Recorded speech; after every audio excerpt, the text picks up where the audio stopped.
News പ്ലസിലേക്ക് സ്വാഗതം. ഇപ്പോൾ അഫാൻ എന്ന് പറയുന്ന 23-കാരൻ വെഞ്ഞാറമൂട്ട് 5 പേരെ കൂട്ടക്കൊല നടത്തുകയും സ്വന്തം മാതാവിനെ മൃഗീയമായി കൊലപ്പെടുത്തണമെന്ന ഉദ്ദേശത്തോടു കൂടി പരിക്കേൽപ്പിക്കുകയും ചെയ്ത ഒന്നാമത്തെ പ്രതി, ആദ്യത്തെയും അവസാനത്തെയും പ്രതി, ഏക പ്രതി ഇപ്പോൾ തിരുവനന്തപുരം മെഡിക്കൽ കോളേജിൽ ജീവന് വേണ്ടി പിടയുകയാണ്. ജീവൻ വേണ്ടെന്ന് വെച്ച് അദ്ദേഹം സ്വയം ചെയ്ത കൃത്യത്തിൻ്റെ ഒരു തുടർച്ചയായി ഇത് തന്നെയായിരിക്കും അയാൾക്ക് സംഭവിക്കുന്നത്. അയാൾ തിരിച്ചു വരാൻ ഒരിക്കലും ആഗ്രഹിക്കുന്നുണ്ടാവില്ല. അങ്ങനെ അയാൾ ഈ ഹോസ്പിറ്റലിൽ അഡ്മിറ്റ് ചെയ്ത് കിടക്കുമ്പോൾ നമ്മൾ പൂജപ്പുര സെൻട്രൽ ജയിലിൽ നടന്ന ഇതുമായി ബന്ധപ്പെട്ട സംഭവങ്ങൾ ഒന്ന് പരിശോധിക്കേണ്ടത് നല്ലതാണെന്ന് തോന്നുന്നു. പ്രത്യേകിച്ച് ഇദ്ദേഹത്തിൻ്റെ വക്കാലത്ത് എടുക്കാൻ താല്പര്യപ്പെട്ട അഡ്വക്കേറ്റ് പറയുന്നതിൻ്റെ അടിസ്ഥാനത്തിൽ എന്തൊക്കെയോ ദുരൂഹതകൾ നടന്നിട്ടുണ്ട് എന്ന് അനുമാനിക്കേണ്ടി വരുന്നു. അതിൽ ശരിയോ തെറ്റോ എന്നുള്ളത് രണ്ടാമത് കാര്യം. പക്ഷെ ചില സംശയങ്ങൾക്ക് നമുക്ക് ഉത്തരം കിട്ടേണ്ടതുണ്ട്. ഈ കഴിഞ്ഞ ഞായറാഴ്ച 11 മണിക്കാണ് ഈ സെൻട്രൽ ജയിലിലെ തടവുകാരെ ഞായറാഴ്ച സിനിമ കാണിക്കുന്ന കാര്യത്തിന് വേണ്ടി കൊണ്ടുപോകുന്നത്. അങ്ങനെ അഫാനെയും ആ കൂട്ടത്തിൽ കൊണ്ടുപോയപ്പോൾ അഫാന് ഇടയ്ക്ക് ഈ ടോയ്ലറ്റിൽ പോകണമെന്ന് തോന്നി എന്ന് സെക്യൂരിറ്റിയോട് പറയുന്നു. ടോയ്ലറ്റിലേക്ക് അയക്കുന്നു. കുറച്ച് സമയം കഴിഞ്ഞിട്ടും വരുന്നില്ല. ഒരു ഞരക്കം കേൾക്കുന്നു. ആ സമയം ഇയാളെ നിരീക്ഷണത്തിൽ വെച്ചിരുന്ന ഒരു അന്തേവാസി, ഒരു ജയിൽവാസി ഓടി ഈ ടോയ്ലറ്റിൻ്റെ വാതിൽ ചവിട്ടിപ്പൊളിച്ച് നോക്കുമ്പോൾ ഇയാൾ തൂങ്ങി നിൽക്കുന്നു എന്നതാണ് അദ്ദേഹം കാണുന്നത്. ലുങ്കിയിൽ തൂങ്ങി നിൽക്കുന്നത് അദ്ദേഹം കാണുന്നു. ഉടൻ തന്നെ മറ്റുള്ളവരെ അറിയിക്കുന്നു, ഓടിയെത്തുന്നു, അഴിച്ചെടുക്കുന്നു, കിടത്തുന്നു, പ്രാഥമിക ശുശ്രൂഷ നൽകുന്നു, തുടർന്ന് മെഡിക്കൽ കോളേജിലേക്ക് മാറ്റുകയും ചെയ്യുന്നു. ഇവിടെ നമുക്ക് സംശയം വന്ന റിപ്പോർട്ടുകളുടെ അടിസ്ഥാനത്തിൽ ഈ ആളിനെ നിരീക്ഷിക്കുന്നതിന് വേണ്ടി, അഫാനെ ജയിലിൽ നിരീക്ഷിക്കുന്നതിന് വേണ്ടി ഏർപ്പെടുത്തിയിരുന്ന സഹതടവുകാരന് ഫോൺ വന്നപ്പോഴാണ് അയാളുടെ ശ്രദ്ധ മാറിയതും അയാൾ ഫോണിൽ സംസാരിച്ചു കൊണ്ടിരിക്കുന്നതിനിടയ്ക്കാണ് അഫാൻ ഈ ഒരു തൊട്ട് മുറ്റത്ത് ഉണക്കാനിട്ടിരുന്ന ലുങ്കി എടുത്തുകൊണ്ട് ഓടി ടോയ്ലറ്റിൽ കയറി ഇത് ചെയ്തത് എന്നുമാണ്. പക്ഷേ ഇവിടെ ഒരു സംശയമുണ്ട്.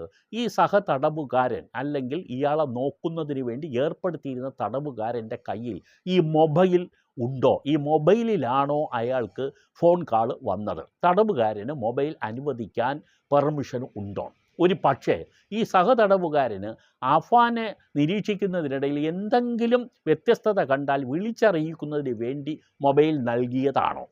അതോ ലാൻഡ് ഫോൺ, അതായത് ജയിലിൽ വരുന്ന ലാൻഡ് ഫോണിൽ ഈ തടവുകാരന് വേണ്ടി ഒരു കോൾ വന്നത് അറ്റൻഡ് ചെയ്യാൻ പോയതാണോ? വ്യത്യസ്തമായ ചില കാര്യങ്ങളാണ് പുറത്തു വരുന്നത്. ഇത് ദുരൂഹത തന്നെയാണ്. ഇനി അവിടെ ഈ സഹതടവുകാരൻ മാത്രമാണോ അഫാനെ നിരീക്ഷിക്കാൻ ഉണ്ടായിരുന്നത്? ജയിൽ ഉദ്യോഗസ്ഥർ ആരെങ്കിലും ഉണ്ടായിരുന്നോ? അതോ എല്ലാം സഹതടവുകാരനെ ഏൽപ്പിച്ചിട്ട് ജയിൽ ഉദ്യോഗസ്ഥർ മാറി നിന്നതാണോ? ജയിൽ ഉദ്യോഗസ്ഥർ ഉണ്ടെങ്കിൽ അവരും ഇത് ശ്രദ്ധിക്കുമല്ലോ. ഇയാൾ ലുങ്കി എടുക്കുന്നത് ശ്രദ്ധിക്കുമല്ലോ. ഇത് ഇത്രയും ഒരാൾ ഒരു ലുങ്കി എടുക്കുന്നു, അതുമായിട്ട് ഓടുന്നു, ഞൊടിയിടയിൽ അത് ഈ ടോയ്ലറ്റിൻ്റെ മുകളിൽ ഉള്ള വെന്റിലേറ്ററിൽ കെട്ടുന്നു, ചാകുന്നു. ഇതെല്ലാം നിമിഷങ്ങൾക്കുള്ളിൽ സംഭവിക്കുമെന്ന് നമ്മൾ എങ്ങനെയാണ് വിശ്വസിക്കുക? അതിനൊക്കെ ഒരു സമയമില്ലേ?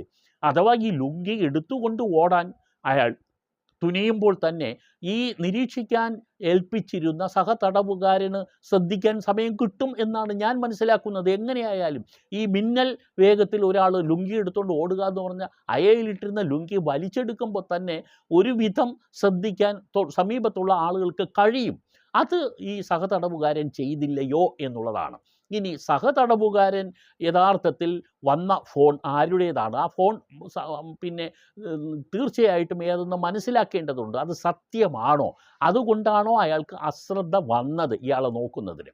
ഇനി മറ്റൊരു കാര്യം, ഈ ടോയ്ലറ്റിൻ്റെ മുകളിൽ വെന്റിലേറ്റർ സാധാരണ നിലയിൽ തടവുകാർക്ക് എത്തിപ്പിടിക്കാനോ ഒന്നിനും കഴിയുന്ന തരത്തിലല്ല, വളരെ ഉയരത്തിലാണ്.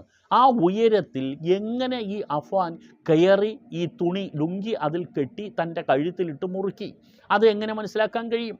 അത് തീർച്ചയായും അതിനുള്ള ഉയരം ഇയാൾക്കില്ല. ഇയാളുടെ ഉയരം ഏകദേശം 5 അടിയോളമേ ഉള്ളൂ. ആ മനുഷ്യൻ എങ്ങനെ ഈ ഉയരത്തിൽ കയറി ഇത് ചെയ്തു എന്നുള്ളതാണ്. മറ്റൊരാളുടെ സഹായമില്ലാതെ എങ്ങനെ ചെയ്യാൻ കഴിഞ്ഞു? ഇതും നമുക്ക് സംശയത്തിന് ഇടവരുത്തുന്നതാണ്. ഈ 2ഓ 3ഓ വട്ടം ഇയാൾ പിന്നെ ജയിലിനുള്ളിൽ തന്നെ ഇതിനുള്ളൊരു ശ്രമം നടത്തി. ഒരു വട്ടം ജയിലിനുള്ളിൽ. ഇതിനു മുമ്പ് 8ാം ക്ലാസ്സിൽ പഠിക്കുമ്പോഴും അയാൾ എലിവിഷം കഴിച്ചതായിട്ട് തന്നെ അറിയുന്നുണ്ട്. പക്ഷേ അന്ന് ഇയാളെ ഹോസ്പിറ്റലിൽ എത്തിച്ച് വയർ ക്ലീനാക്കി അതിനെ തുടർന്ന് അതിൽ നിന്ന് രക്ഷപ്പെടുത്തിയെടുത്തു. 8ാം ക്ലാസ്സിൽ ഏതൊരു സാധനം ആ വീട്ടുകാരോട് ആവശ്യപ്പെട്ട് വാങ്ങിക്കൊടുക്കാത്തതുകൊണ്ട് അയാൾ ചെയ്തതാണ്. തുടർന്ന് അയാളെ ആശുപത്രിയിൽ എത്തിച്ചുകൊണ്ട് രക്ഷപ്പെട്ടു.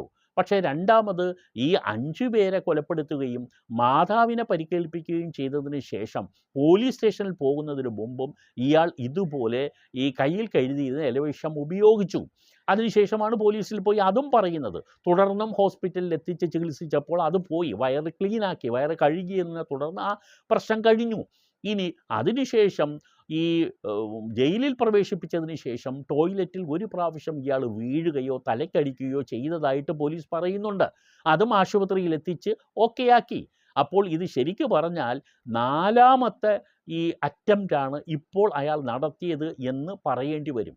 അങ്ങനെ 3 അറ്റംപ്റ്റുകൾ നടത്തുകയും അയാൾ എപ്പോഴും താൻ ഇത് ഇനി ചെയ്യുമെന്ന് പറയുകയും ചെയ്യുമ്പോൾ ശരിക്ക് പറഞ്ഞാൽ ഒബ്സർവേഷൻ എന്ന് പറഞ്ഞാൽ ഡബിൾ ഓർ ട്രിപ്പിൾ ഒബ്സർവേഷൻ വേണം. അത്ര ശുഷ്കാന്തിയോടുകൂടി ഇയാളെ നോക്കണമായിരുന്നു. പക്ഷേ അതിലെന്താണ് വീഴ്ച വന്നത് എന്ന് മനസ്സിലാക്കേണ്ടതുണ്ട്. അതുപോലെ ഈ അഡ്വക്കേറ്റ് കാണാൻ പോകുമ്പോൾ ആ അഡ്വക്കേറ്റ് ഈ സംഭവം അഡ്വക്കേറ്റിനെ അറിയിക്കേണ്ടതുണ്ടായിരുന്നു. അയാളെ അറിയിച്ചില്ലെന്ന് അയാൾ പറയുന്നു. അയാൾ അങ്ങോട്ട് വിശദവിവരം ചോദിച്ചപ്പോൾ കൃത്യമായ മറുപടി കിട്ടുന്നില്ല എന്ന് പറയുന്നു. അയാൾ ആശുപത്രിയിൽ സന്ദർശിക്കാൻ പോയപ്പോൾ അനുവദിച്ചില്ല എന്ന് പറയുന്നു. ഇതെല്ലാം അദ്ദേഹം പറയുന്നത് ഇതിലെല്ലാം ചേർത്ത് വെച്ച് അദ്ദേഹത്തിന് ദുരൂഹതയുണ്ട് എന്ന് പറയുന്നു. അദ്ദേഹത്തിന് നേരിൽ കേട്ടാൽ മാത്രമേ അതിനെക്കുറിച്ചിട്ടുള്ള വ്യക്തത നമുക്ക് വരുത്താൻ കഴിയുകയുമുള്ളൂ. അപ്പോൾ ഇതെല്ലാം സംഭവിച്ചതെല്ലാം ചേർത്ത് വെച്ചുകൊണ്ട് ആണെങ്കിൽ ഇതിനകത്ത് എന്തെങ്കിലും മറ്റ് ദുരൂഹതകളോ ഉണ്ടോ? അഫാനെ ഇല്ലാതാക്കാൻ ജയിലിനുള്ളിൽ ഒരു ശ്രമം നടന്നോ? അങ്ങനെ നടന്നെങ്കിൽ അതിന് കാരണം എന്തായിരിക്കും? എന്തെങ്കിലും ഒരു കാരണം വേണമല്ലോ. ജയിലിനകത്ത് ഇയാളൊരു ശത്രുവല്ല. ജയിൽ അധികൃതർക്ക് ഒരു ശത്രുവായി ഇയാളെ കാണാനും കഴിയില്ല. ഇയാൾ എന്തായാലും അവിടെ വരുന്നവരെല്ലാം തന്നെ കറക്റ്റീവ് മെഷേഴ്സിൻ്റെ ആളുകൾ എന്നാണ് വേർഷൻ. എന്ന് പറഞ്ഞാൽ ഈ ജയിൽ പുള്ളികളെ എല്ലാം തന്നെ മാനസാന്തരം വരുത്തുന്ന ഒരു പ്രക്രിയയാണ് യഥാർത്ഥത്തിൽ ജയിലിൽ നടക്കുന്നത്. അതുകൊണ്ടാണ് ഇതിൻ്റെ കറക്ഷൻസ് എന്ന പേരും കൂടി പ്രിസൺസിൻ്റെ കൂടെ ചേർത്തിട്ടുണ്ട്. കറക്ഷൻസ് ആൻഡ് റിഫോംസ് എന്ന് പറയുന്ന ഒരു വേർഡിങ്സിൻ്റെ അടിസ്ഥാനത്തിലാണ് ഇപ്പോൾ എല്ലാ ജയിലുകളും മാറ്റിക്കൊണ്ടിരിക്കുന്നത്. കുറ്റവാളി ജീവിതാന്ത്യം വരെ കുറ്റവാളിയല്ല, ഏതെങ്കിലും ഒരു പ്രത്യേക അവസ്ഥയിൽ സംഭവിച്ചു പോയതായിരിക്കാം. അതുകൊണ്ട് അയാളെ മനസ്സിനെ മാറ്റിക്കൊണ്ടുവരിക എന്നുള്ളതാണ്. അതിൻ്റെ ഭാഗമായി കൗൺസിലിംഗ് കൊടുത്തിരുന്നു ജയിലിൽ ഈ അഫാന്. കൗൺസിലിംഗിൽ അയാൾ ഇനി ഇതുപോലുള്ള കാര്യങ്ങളൊന്നും ഞാൻ ചെയ്യില്ല എന്ന് ഉറപ്പ് കൊടുത്തതായി പറയുകയും ചെയ്യുന്നു. അപ്പോൾ അതിനെ കുറിച്ചിട്ടൊക്കെ ഉള്ള ഒരു വ്യക്തതകൾ ഇനിയും വരാനുണ്ട്. അങ്ങനെ എന്തെങ്കിലും മറ്റ് കാര്യങ്ങൾ നടത്തിയിട്ടുണ്ടോ? എന്തെങ്കിലും മോട്ടീവ്? ഇനി അഫാൻ എപ്പോഴും ഇത് ചെയ്യും, അതുകൊണ്ട് 24 അവേഴ്സും കണ്ണിൽ എണ്ണയൊഴിച്ച് ഒരാൾ ഇയാളെ പിന്നാലെ നടക്കണമെന്ന് പറഞ്ഞാൽ നടക്കുന്ന കാര്യമാണോ? ഇനി അതിൻ്റെ അടിസ്ഥാനത്തിലുള്ള എന്തെങ്കിലും കുബുദ്ധി ആർക്കെങ്കിലും തോന്നിയതാണോ എന്ന് ഇതെല്ലാം സംശയങ്ങളാണ് കേട്ടോ. നമ്മൾ ഒന്നും കാണുന്നതല്ല, സംശയങ്ങളാണ് പങ്കുവെക്കുന്നത്. പലരും അത് തന്നെയാണ് ചെയ്യുന്നത്. ആരും ഇതൊന്നും നേരിൽ കണ്ടിട്ടില്ല. ഒരു ദൃക്സാക്ഷികളും ഈ സംഭവത്തിന് നമ്മുടെ ഔട്ട്സൈഡിൽ നിന്നില്ല. എല്ലാം ജയിലിനുള്ളിലുള്ള ആളുകളാണ്. അവരെല്ലാം കാണുന്നെങ്കിൽ അവർ കൃത്യമായും പറയുമോ? പറഞ്ഞു കഴിഞ്ഞാൽ നമുക്ക് ഇതിൻ്റെ വാസ്തവങ്ങൾ അറിയാം. പക്ഷേ ജയിലിനകത്ത് നടക്കുന്ന കാര്യങ്ങൾ ജയിലിനുള്ളിലുള്ള കാര്യങ്ങൾ ആണ്. അത് ശരിക്കും പുറം ലോകം പൂർണ്ണമായും അറിയുകയും ഇല്ല.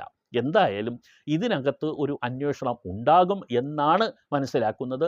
ബന്ധപ്പെട്ട ചില ജയിൽ ഉദ്യോഗസ്ഥർ പുറത്താവുകയും ചെയ്യും. പക്ഷേ ഇപ്പോൾ കൊടുത്തിരിക്കുന്ന റിപ്പോർട്ട് ജയിൽ അധികൃതർക്ക് വീഴ്ചയൊന്നും സംഭവിച്ചില്ല എന്നുള്ളതാണ്. പ്രാഥമിക ശുശ്രൂഷ കൊടുത്തു എന്നുള്ളതൊക്കെയാണ് പറയുന്നത്. പ്രാഥമിക ശുശ്രൂഷ കൊടുത്തത് കൊണ്ട് മാത്രം ഒരു വീഴ്ചയല്ലാതാകുന്നില്ല. ആദ്യ റൗണ്ടിൽ വന്ന വീഴ്ചയുടെ ഒരു പിന്തുടർച്ചയായിട്ടാണല്ലോ ഈ പിന്നീട് അയാൾക്ക് പ്രാഥമിക ചികിത്സയൊക്കെ കൊടുക്കേണ്ടി വന്നത്. അപ്പോൾ ആദ്യത്തെ വീഴ്ച വന്നതിൻ്റെ പേരിൽ വിശദീകരണം വരും, ചോദ്യങ്ങൾ വരും, നടപടിയും ഉണ്ടാകും എന്നാണ് മനസ്സിലാക്കുന്നത്.